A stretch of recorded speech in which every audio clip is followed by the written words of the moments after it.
We equally reject attempts to prescribe new rights that are contrary to our values, norms, traditions, and beliefs. We are not gays. Cooperation and respect for each other will advance the cause of human rights worldwide. Confrontation, vilification, and double standards will not. Mr. President, self-determination and independence are intrinsic and fundamental rights that should be enjoyed by all peoples everywhere without distinction.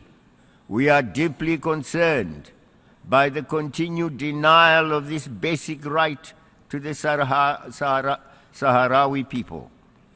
We urge the United Nations to expeditiously finalize what must be done to conclude the decolonization of the Western Sahara.